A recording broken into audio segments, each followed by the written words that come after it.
Ayan po, no? Good day sa ating mga kamotoplot, no? Ayan po, bali si Bossing. Pumasyal dito, no? Ayan. Grabe, no? Ayan. Ito yung mayari niyan. Okay lang, boss? Ayan, si Bossing from, ano? Saan sa Valenzuela, sir? Sa Lawang Bato, no? Ayan. Bali, ano to? Hindi na bumusina, sir? Kumbaga sa wiring. Ayan, no? Yung, ano ni sir, yung issue ni sir is yung sa ano, yung sa wiring niya, no. Ayan, grabe, no. Yung ano, hindi man lang nakahinang, naka-terminal lang, tapos naka-electrical tape. Ayan.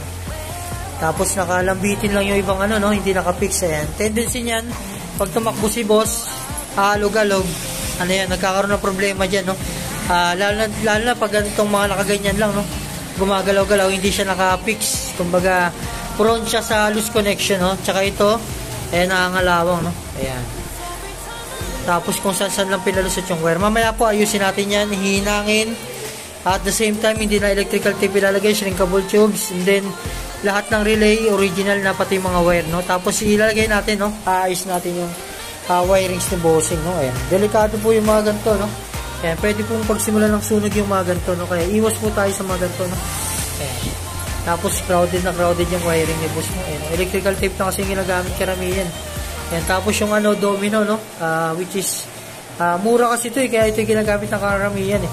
Ayan, pero hindi tumatagal, no? Ayan. Mamaya po, no, bigyan natin katarungan, mawawalain lahat, lilinis, tapos ayan, kahit na itakbo na, pag binago namin to, kahit itakbo na siya ng ano, Mindanao pa yan, pabalik-balik, ayan, walang magiging problema kasi proven and tested na yung wirings natin dito, no? Ayan, ayusin po muna namin to, no? Ayan, kasi ito pronto sa sunog. Ilang months na, sir? Ilang months na? 3 months pa lang, no? Pinabago na ni sir, no? Ayan. Ingat po sa mga murang wirings, no? Ayan. Sigurado mura lang na, sir, no? Valde. Ayan. Ayan po, no? Ayusin namin, rewiring namin.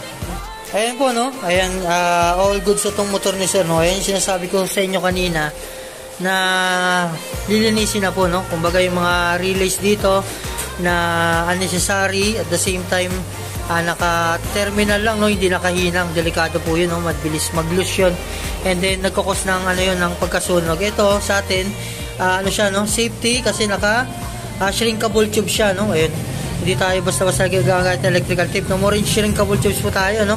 Ayan, kahit na mahal, ginagastosan natin yan, no, para safety yung motor ni sir, tsaka standard, no. Ayan, tas dito, ayan, nandito na yung mga relays na sa isang side, and matibay siya, no? Hindi siya basta-basta nahatak, no? Ayan, ready na rin yung mga terminal, no? Ayan, ganyan po tayo mag-wiring dito, no? Nakahinang, at the same time, naka-shrinkable, hindi lang electrical tape, no? Then, ano, no? Lahat po yan nakalatag na maayos, no? Ayan. Ngayon, gagawin dito, babalutan na lang po ito, no? Tapos ito-testing, no? Ayan, balutan po muna namin. Ayan po, no? All good sa itong motor ni Bossing, no? Ayan, nakabitan na siya ng ano, no. Ito sa kay Bossing na to, yung TTD na yan, kumbaga ni-rewiring na lang, no. Pinads on na lang ni sir yung ano, underglow, no. Ayan, underglow. Tapos meron na siyang dual contact talaga, no. Ayan, tapos ito po yung ano, no, white yellow ni sir. Ayan, malakas din pala itong ilaw na to, no? Tapos yung high ni sir white, no. Ayan, low ni sir white, yellow, high ni sir yellow, white, no. Ayan, tapos may passing na rin si Bossing, no. And then stock horn. Then ano, no, may hindi ko alam kung anong horn to, sir, boss. Hindi alam, no, pero malakas din, no. Ay, naka-rapid pa, no. Ayan, ito may-ari niya si boss. Ayan, si boss. Sir, salamat, no. Baka may ano ka, sir, shoutout, babatiin. Anong name mo, sir? RJ, no. Si Sir RJ from Valenzuela pa to, no. Ayan po, no, sa mga gustong pa-install, visit lang po kay shop, no. Ayan, muli po, good day sa atin.